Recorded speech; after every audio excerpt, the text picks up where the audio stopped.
अब हम लोग देखेंगे इंटरनेट की कुछ और सर्विसेज। पिछली बार हमने ईमेल देखा था और उसके बारे में विस्तार से जाना था। आज हम देखेंगे कुछ और सर्विसेज जिनका हम लोग प्रयोग करते हैं इंटरनेट पे। तो एक होता है सोशल नेटवर्किंग। सोशल नेटवर्किंग ऐसी वेबसाइट्स होती हैं जहाँ पे आप लोगों से बात कर सकते हैं, दूसरे लोगों से बात कर सकते हैं, उनकी पोस्ट देख सकते हैं, उनकी पोस्ट को लाइक कर सकते हैं, कमेंट्स कर सकते हैं। एक तरह से वो लोगों को आपस में जोड़ती हैं। तो ऐसी जो भी वेबसाइट्स होती हैं वो सोशल नेटवर्किंग के दायरे में आती हैं। और उनमें से कुछ फेमस वेबसाइट्स हम लोग देख लेते हैं कि उनको किसने किसने बनाया है और कब वो लॉन्च हुई थी। तो एक है पहली फेसबुक। फेसबुक हम सब ने यूज़ किया है, बहुत फेमस है। फेसबुक को बनाया था मार्क जकरबर्ग ने 2004 में।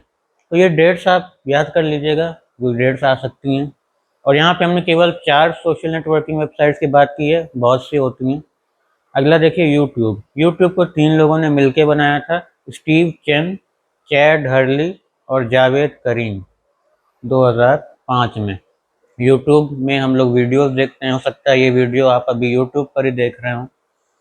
तो ये है यूट्यूब। बाद में यूट्यूब को गूगल ने खरीद लिया था, शायद 2009 में। तो ये भी एक फैक्ट है, आप जान सकते हैं इसको। रेडिट को बनाया था स्टीव हफमैन ने, सन 2005 में लॉन्च हुई थी ये वेबसाइट।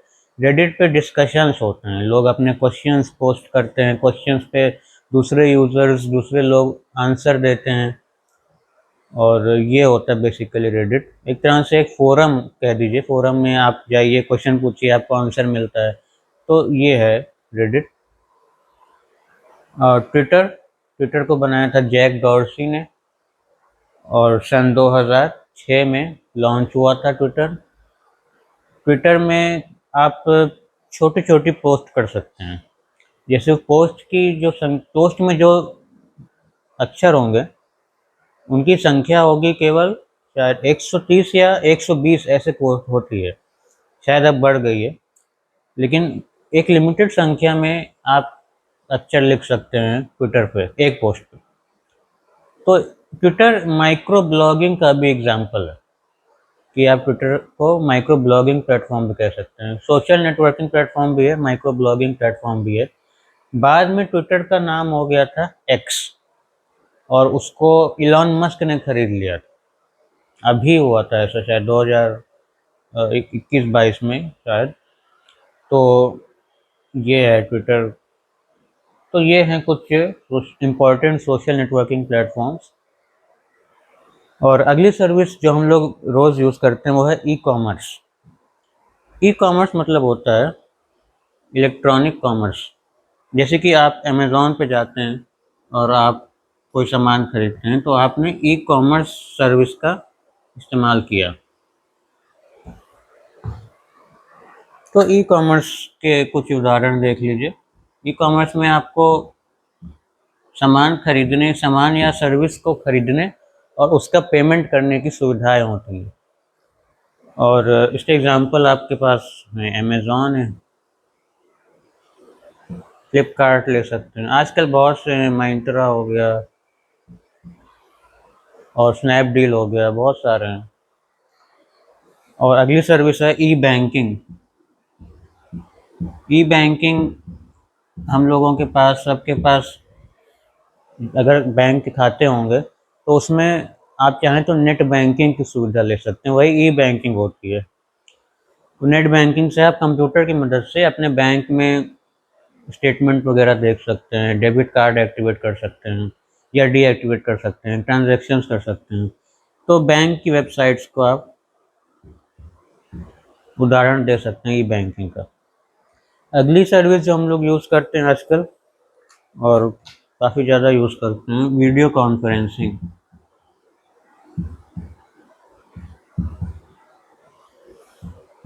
वीडियो कॉन्फ्रेंसिंग में आप कई लोगों के साथ मिलकर एक वीडियो कॉल करते हैं और वीडियो कॉल में सब लोग जुड़ते हैं और उनका चेहरा भी दिखाई देता है, उनकी आवाज़ भी सुनाई देती है और ग्रुप में रहते हैं सब लोग, तो वो वीडियो कॉन्फ्रेंसिंग होती है। तो वीडियो कॉन्फ्रेंसिंग के लिए हम लोग व्हाट्सएप यूज़ करते हैं आज ज़्यादातर, गूगल मीट भी यूज़ कर सकते हैं, माइक्रोसॉफ्ट टीम्स भी यूज़ कर सकते हैं।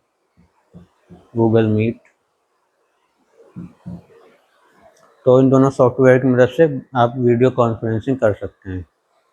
अगली सर्विस जो हम लोग यूज़ करते हैं, ई न्यूज़। ई न्यूज़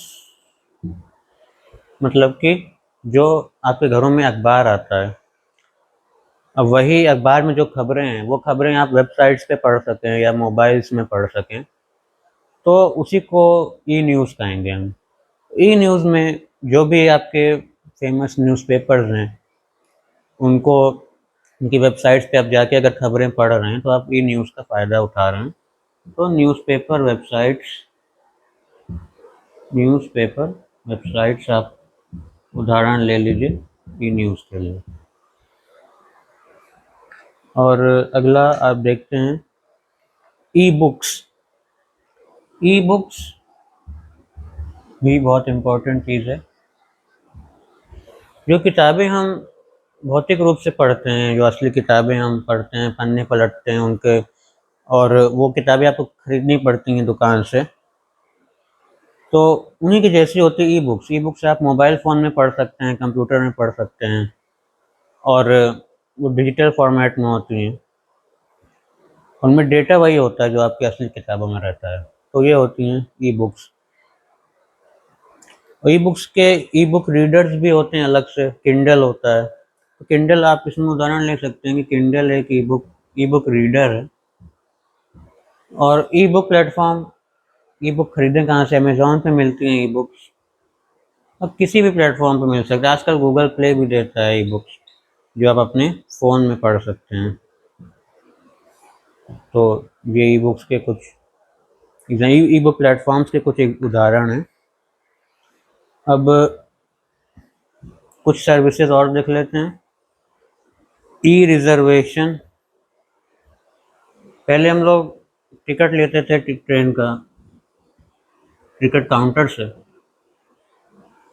लेकिन अब जो है आप अपने घर बैठे टिकट ले सकते हैं। अपने फ़ोन से भी रजिस्ट्रेशन कर सकते हैं ट्रेन टिकट का या किसी भी चीज़ का। अगर आप सिनेमा जा रहे हैं, वहाँ पे आपको रिजर्वेशन कराना है, तो आप वो मोबाइल से कर सकते हैं, कंप्यूटर से कर सकते हैं, तो उसको ई रिजर्वेशन कहते हैं। टिकट काउंटर पे जाने की ज़रूरत ख़त्म हो गई ई रिजर्वेशन की मदद से। तो रेलवे की वेबसाइट पे आप ई रिजर्वेशन कर सकते हैं, या कोई सिनेमा घर है उसकी वेबसाइट पे आप ई रिजर्वेशन कर सकते हैं। फ्लाइट्स का रिजर्वेशन कर सकते हैं घर बैठे। टिकट टिकट आपको मोबाइल पे मिल जाएगा, वही टिकट आप दिखाएंगे तो वो मान्य होगा। तो ये होता है ई रिजर्वेशन।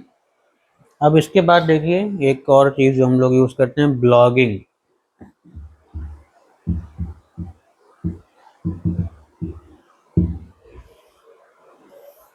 ब्लॉगिंग मतलब कोई लेख लिखना। आपने सपोज़ कि कोई ब्लॉग बनाया ऑनलाइन, उस पे आप अपने विचार व्यक्त करते हैं, अपने लेख लिखते हैं। जैसे लोग अखबारों में आप पढ़ते होंगे, कुछ सेक्शंस ऐसे होते हैं जिसमें लोग लेख लिखते हैं, आर्टिकल्स लिखते हैं, वो अखबारों में छपता है, कुछ मैगज़ीन्स में भी आर्टिकल्स छपते हैं। ब्लॉगिंग में क्या होगा कि आप अपना खुद का ब्लॉग बना सकते हैं। आप खुद का ब्लॉग बनाइए और उसमें अपने लेख लिखिए, अपने आर्टिकल्स लिखिए, और वो लोगों तक पहुंचता है इंटरनेट के ज़रिए, और लोग उसको पढ़ सकते हैं। तो ये होता है ब्लॉगिंग। ब्लॉगिंग के बहुत से प्लेटफॉर्म्स हैं। आजकल एक सबसे फेमस प्लेटफॉर्म है वर्डप्रेस। वर्डप्रेस है और मीडियम है, बहुत फेमस प्लेटफॉर्म है। ब्लॉगर एक प्लेटफॉर्म है, गूगल का, पुराना है और लेकिन अच्छा है। ये फ्री है बिल्कुल। मीडियम में थोड़े से पैसे लग सकते हैं, और वर्डप्रेस भी पैसे लगते हैं वर्डप्रेस पे। मैं पूरी फीचर्स प्राप्त करने के लिए आपको वर्डप्रेस और मीडियम पे पैसे देने पड़ेंगे, लेकिन ब्लॉगर कम्प्लीटली फ्री है। और तीनों ही अच्छे हैं, तीनों में ही आप अपने ब्लॉग लिख सकते हैं। तो ये हैं। तो ये थी कुछ इंटरनेट की सर्विसेज, और आगे हम लोग देखेंगे इसके कुछ क्वेश्चंस।